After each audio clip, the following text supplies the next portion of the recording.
Hi again, my name is Dr. Karin Hawkins, and we'll be talking today most specifically on heart attacks in women. So, topics that I'm going to cover today, we're going to talk about how dangerous is cardiovascular disease in women, what is it exactly, how do I know if I have it, and am I at risk, and how can I lower my risk of heart disease? So first of all, talking about how dangerous is cardiovascular disease in women, it is extremely dangerous in women. It is the #1 cause of death in women in the United States. The #1 cause of death. And the concerning thing is that not all women recognize this. We're doing better than we were. In the 1990s, only about 30% of women recognized that their greatest risk of dying was from heart disease. 2012, we were up to 50%. We hope that as we continue to do outreach, we will increase awareness among U.S. women about the risk of heart disease and how to reduce it. Another concerning statistic is that 2/3 of women who die of heart disease don't have any preceding symptoms. They don't know that it's coming. And so that makes primary prevention that more critical. Now, just to kind of show where does heart disease lay, this is a map of the United States with heart disease death rates. And you note where it's dark red, they're highest. Where it's white, they're lowest. And it's that good southern cooking. You can see right where Louisiana is, we have the highest death rates from heart disease in the country. So, other things that make heart disease more of a problem in women, we're less likely to receive preventative therapy. We're less likely to have our doctors talk to us about therapeutic lifestyle change, less likely to be given aspirin, less likely to be given cholesterol medications. We're also less likely to be treated to goal. If we do have high blood pressure or we do have high cholesterol, we're less likely to attain those goals set out to reduce your risk of heart disease. Now, when we talk about it, what is it exactly? There's different kinds of heart disease. There's ischemic heart disease. That's what we're going to focus on today. That's where heart attacks fall under. There's heart failure. It's when the heart doesn't squeeze well enough to supply blood to the body. Arrhythmias, those are abnormal heart rhythms. And then valve disease, when the valves in the heart that help the blood flow in the right direction don't function appropriately. So ischemic heart disease, when we talk about that, so here's the heart and the chest. Remember, the heart is a muscle. It's squeezing all the time to supply blood to the body. It gets its blood supply through these arteries that come off the aorta. The aorta, remember, is that big blood vessel that takes blood to the entire body. The arteries come off the aorta just after it exits the heart, and they come down to the heart and they supply blood. They supply the heart with the oxygen that it needs. Now, what can happen is these arteries can get filled with cholesterol plaque. And when that cholesterol plaque is ruptured, blood clot can form too.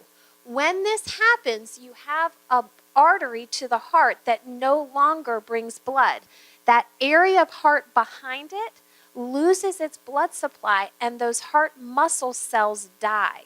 And when they do, they no longer squeeze. So a heart attack is when an area of the heart loses blood supply, the muscle cells die, and it no longer functions. And when that happens, you can end up with a weak heart, an inefficient heart, a heart that can't get enough blood flow out to the body. Now, this is an example of how we see heart attacks. So here's an artery that's supplying the heart with blood. Now, what you can see is right here, that dark area is blood flowing through it. It stops. So this area of the heart is currently having a heart attack because it's lost its blood supply. What we do, we wiggle a little wire through the blockage, and then we blow up a stent. Now you can see this blood vessel is wide open again. This area of the heart now has had its blood flow restored, and our hope is then it heals and it goes back to functioning normally. That's how we try to fix heart attacks when they happen.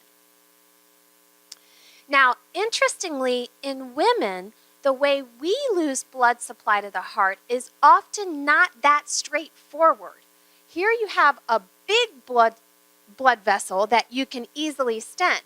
It turns out women are at higher risk for microvascular dysfunction. Micro meaning small, vascular meaning blood vessel. Our small blood vessels have problems. When the heart gets its blood supply, first it goes through these big arteries, then smaller arteries, then it hits these very small blood vessels called capillaries. And you can have problems in your capillaries too. That can't be easily fixed with a stent. That's something that needs to be medically managed. In addition, women often have plaque microembolization. That's when you have a plaque in an artery that then comes down here. See this area right here where you lose the outline of the vessel? There's pieces of plaque in there. That also can't be fixed with the stent. You can see how small that vessel is. That's also something that needs to be managed medically. Now, another thing that makes heart disease in women more complicated, everybody knows the classic symptoms of a heart attack. Crushing chest pain, up to the neck, down the arm, can't breathe, sweatiness. But it turns out that in women, it's a different presentation a lot of time, particularly in diabetic women. They may only feel shortness of breath. There may be no chest pain. They may actually feel very nauseous. I've had women who just felt extremely tired, extreme fatigue or exhaustion. They're also more likely to have a hot or a burning sensation in their chest. They also have sensations in their throat. I had an active duty military member who would run on the treadmill and feel like her throat was tight and like she couldn't swallow, and it turned out to be her form of angina. So it's very important that we recognize that the symptoms may not be that classic that we see in the movies. They may present differently in women. The other barriers to care, as I call them, other than failure to recognize these symptoms could be a heart attack, women tend to minimize our symptoms. We tend to say, oh, this is probably nothing. Oh, this probably isn't anything I need to be worried about. We tend to present later. So hour or two into a heart attack, we'll show up in the emergency room. So we've already lost time trying to get the artery back open. I personally feel sometimes we tend to juggle so many things, and we see ourselves as needed by so many different forces in life that we feel like we don't have time to go to the doctor. And I encourage all of us to remember we've got to take care of ourselves first and foremost, then we can take care of the world, right? So, people always ask me, what's different about being a military doctor? What experiences have you had that are different from the average? And I tell people, first of all, I learned some great lessons in the military. I'll share some with you. Situational awareness. Always recognize where you are and who's around you and how your actions will lead to consequences. We try to take very complex situations, take them one step at a time, try to simplify them, and we're a very optimistic sort. In terms of my own personal experiences, how being a military doctor was different than being a civilian doctor. For me, it was going to war. This is actually Balad Iraq. This was our major air base during the Iraqi war. And what we did, the wounded would come in on helicopters. We would roll them into our emergency room. And then after their surgeries, we would bring them to, this is the intensive care unit in the main hospital in Iraq. My job, we would take the critically ill patients and we would load up all the intensive care unit equipment on these special trays, and we would put them on airplanes and fly them back home. So it turned out no matter how severely you were injured on the battlefield, between 3 and 5 days later, you would be in Washington, D.C. with your family. And it was a very important mission for me and for military medicine in general. We saw that as one of the most fulfilling things we could do as a physician.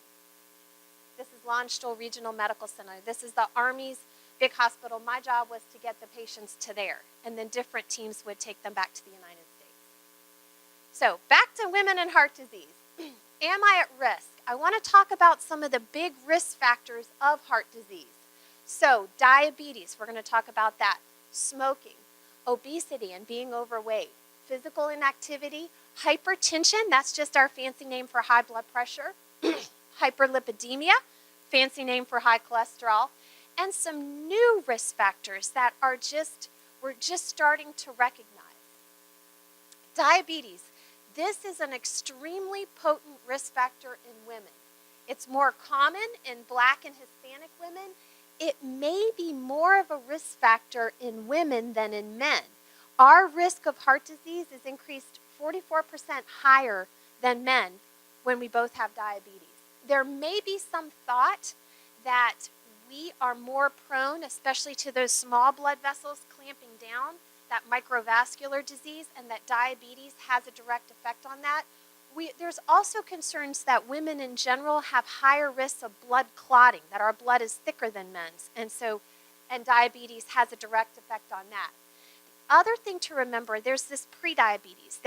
You have a high blood sugar, it doesn't quite meet criteria for diabetes, and your doctor may talk to you about prediabetes, or insulin resistance is the other name for that. That in of itself is a risk factor in women more so than men. Smoking. Now, we smoke less than men. Very proud of us for that.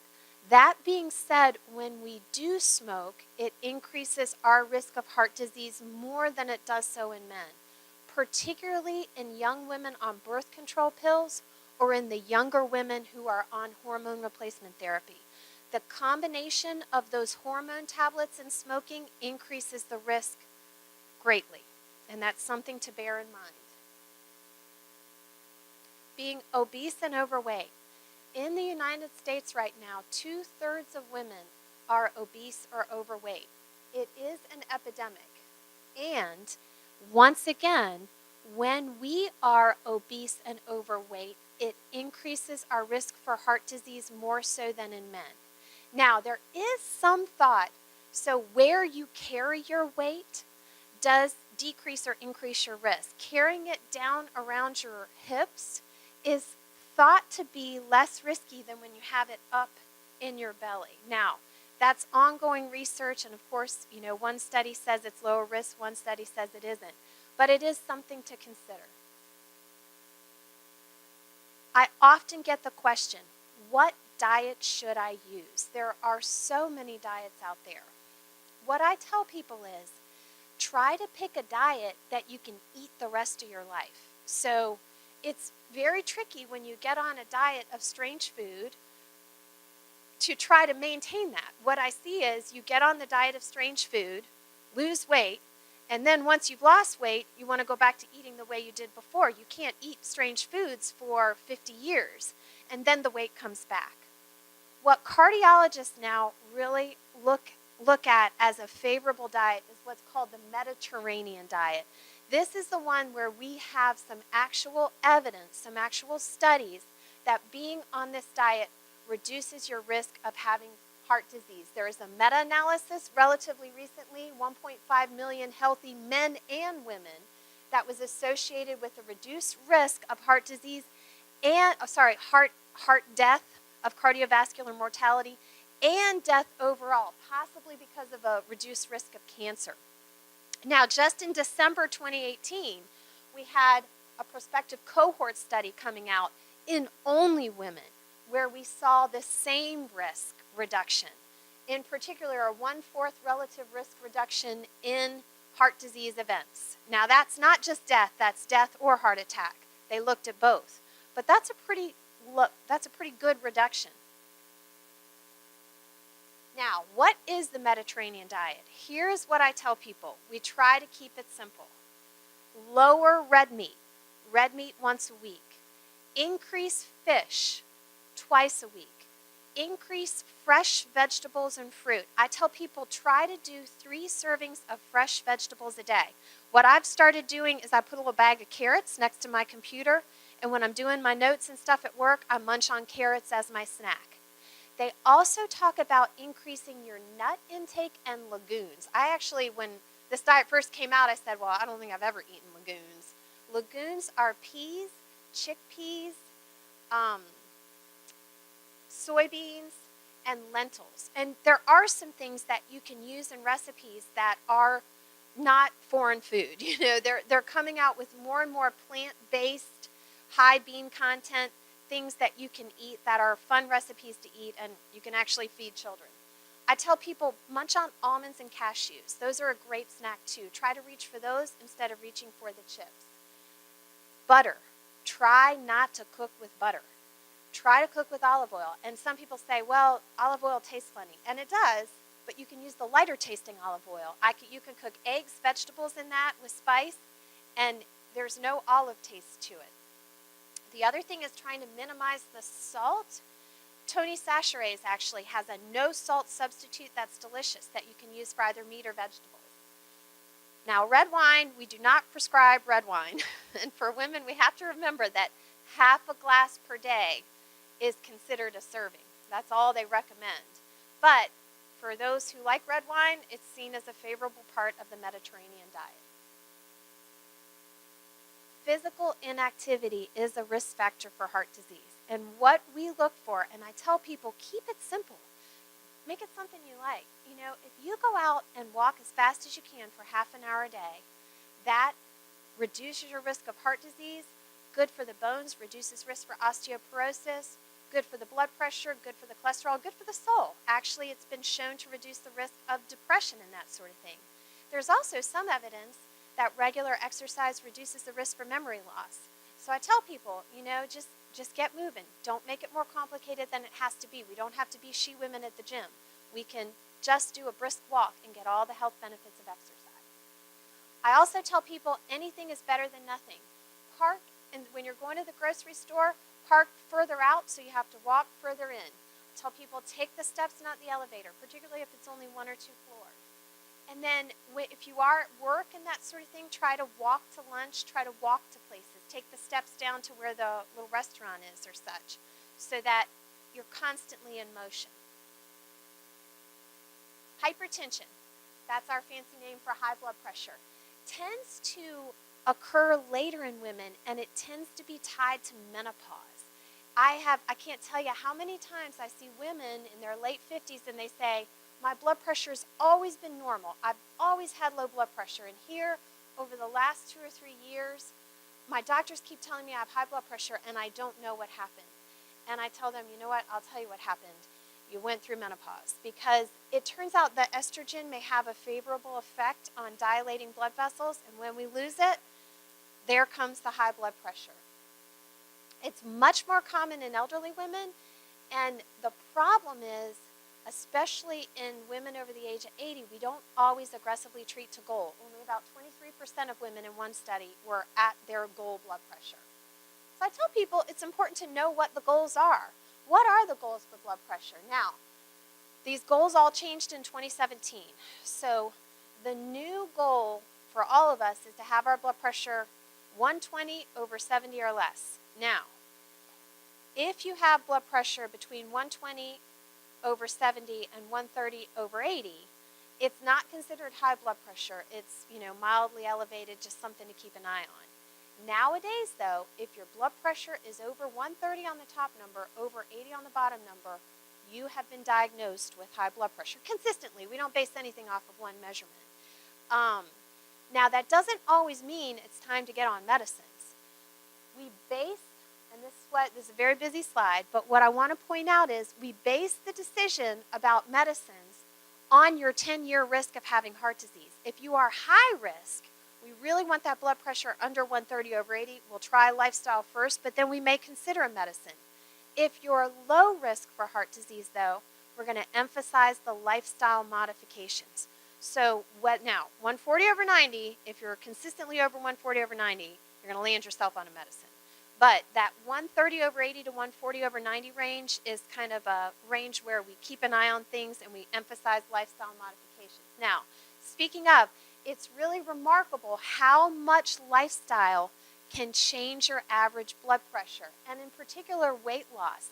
Even weight loss of 10 pounds, which, I see some women and they feel they need to lose 100 pounds. So to them, they say, what's the point of losing 10 pounds when I have so much pounds to lose? Well, actually, there's a huge point to that.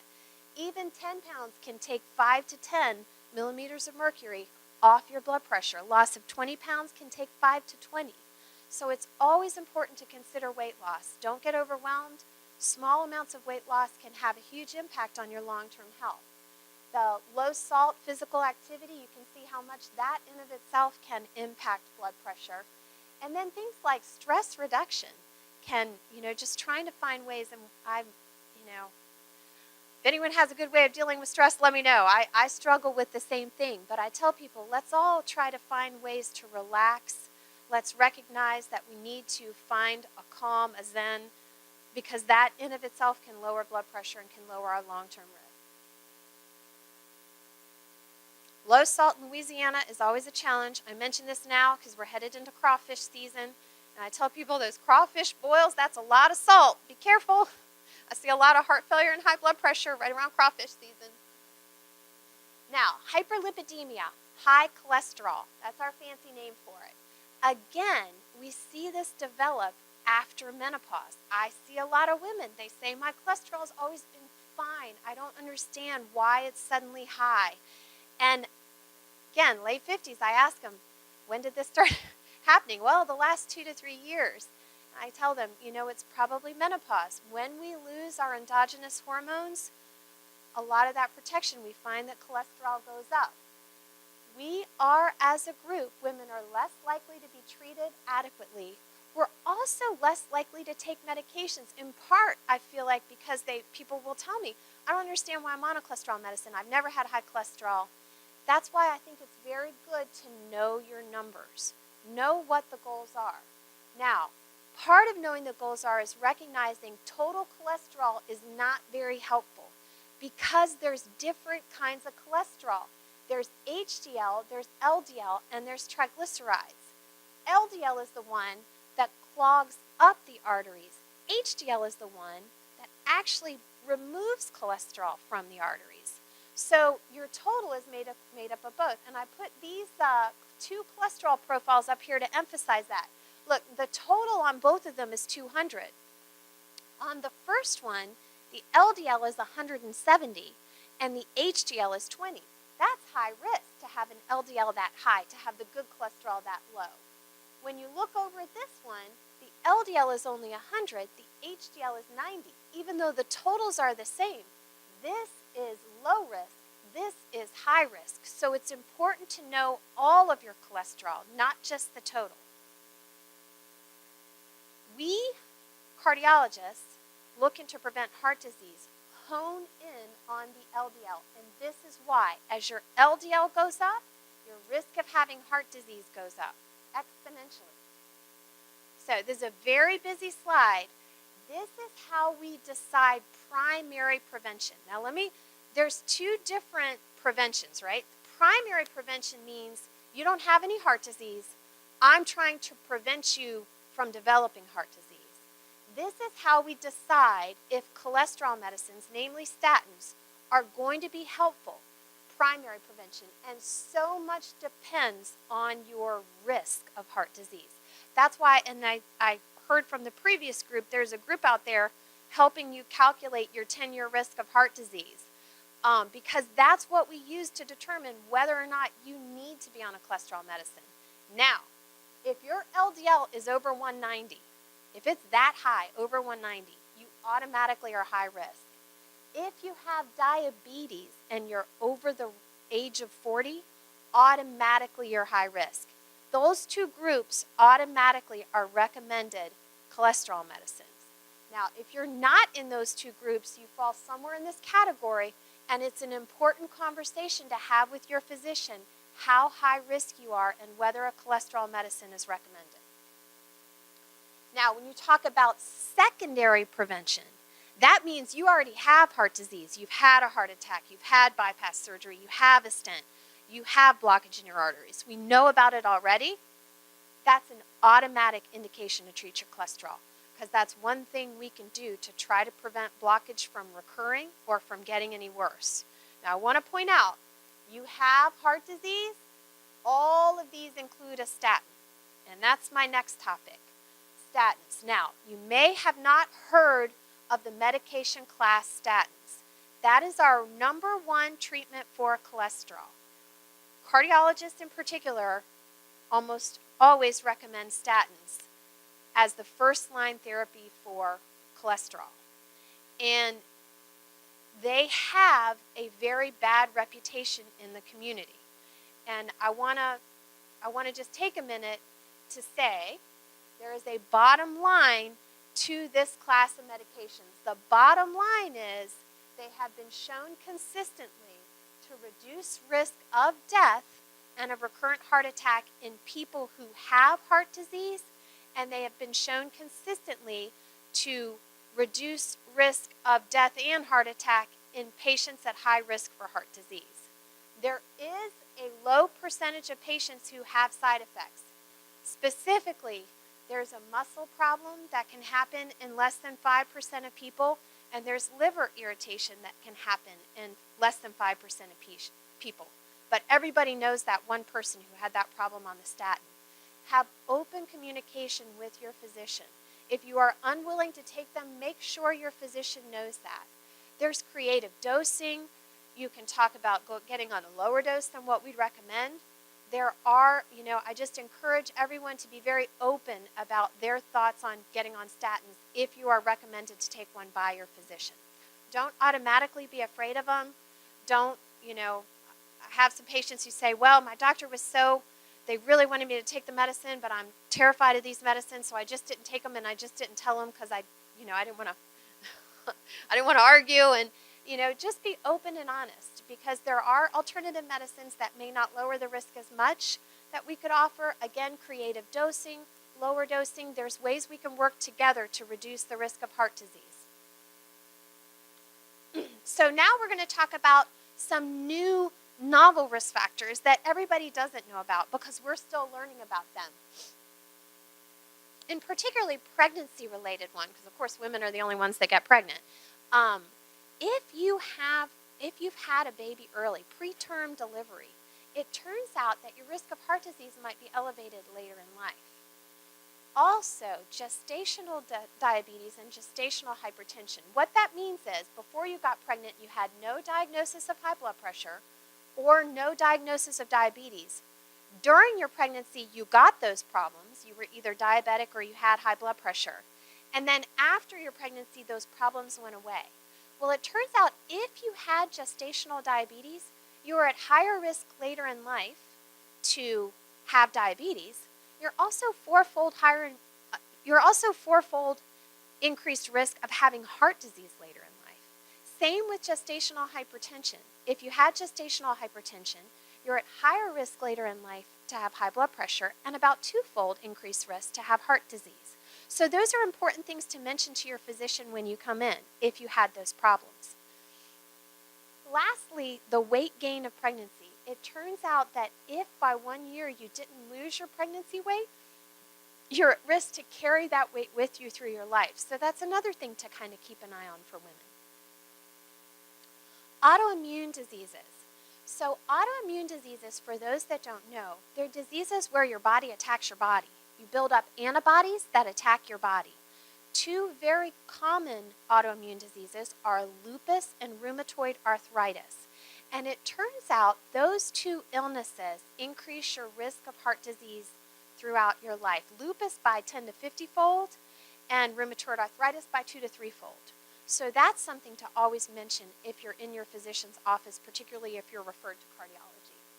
Radiation therapy and chemotherapy. So radiation therapy, particularly for breast cancer, left breast, can increase your risk through your lifetime of both valve disease and blockages in arteries. And chemotherapy, some of the very effective chemotherapeutic drugs have an increased risk of causing your heart to be weak. And so it's important if you're ever referred to cardiology to mention if you've had those therapies, make sure your primary care knows if you've had those therapies. And depression. Depression increased risk of a lot of diseases over lifetime. So you want to be open and honest with your physician. If you're experiencing symptoms of depression, make sure to get adequately treated for that. I want to take a minute to talk about menopause because, as much as we joke about menopause, we're only starting to realize how difficult this is for women's bodies when you go through this and how differently it changes your overall risk of having heart disease. Now, everyone asks me about hormone replacement therapy because we used to think, well, hormones help prevent high blood pressure, hormones help lower cholesterol. let's put women on hormone replacement therapy after menopause and see if we can decrease their risk of heart disease. And it didn't work. In some studies, it appeared to increase risk. And so we do not recommend them for prevention of heart disease in women after menopause. Now, there were a lot of problems with those studies. They did it in all ages. Turns out maybe there is some benefit to the age group 50 to 55. Now, that doesn't even take into account your increased risk of cancer. There is a quality of life to be considered. For many women going through menopause, it is so difficult, and the hormones are life-changing. They actually increase quality of life to a point that it makes people functional again. So it's an individual choice for every woman going through menopause, and it's something, again, open communication with your physician. We do not use hormone replacement therapy to help prevent heart disease, though. The other thing I wanted to take a minute to talk about is aspirin, because aspirin has gotten some very negative press release recently over the last 1 to 2 years. There have been some studies where aspirin was considered high risk, causing a lot of problems. This is the bottom line to aspirin. If your 10-year risk of having heart disease is 10% or higher, we do recommend a baby aspirin daily. That's 81 milligrams, no more than that. Now, in women, when they go back and look, it may be better at preventing stroke than it is at preventing heart disease. Again, it all depends on that 10-year risk. Now, if you've already had a heart attack, you've already had a stroke, secondary prevention, men and women gain the same benefit. What we're talking about here is primary prevention. You don't have heart disease. You don't have any known strokes. We're trying to prevent one from happening. Your 10-year risk needs to be at least 10%.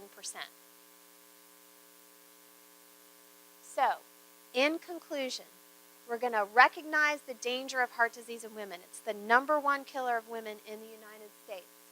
Warning signs and symptoms in women can be different than that classic crushing chest pain, and it's important to recognize that.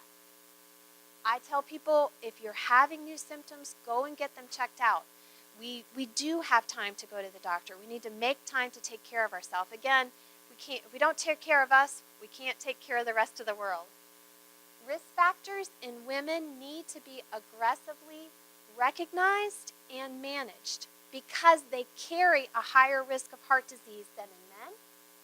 We need to open, honest communication with our physicians, ask questions, know your goals, say, what are we trying to do here? What do you want my LDL to be? What do you want my blood pressure to be? And that critical need for a healthy lifestyle.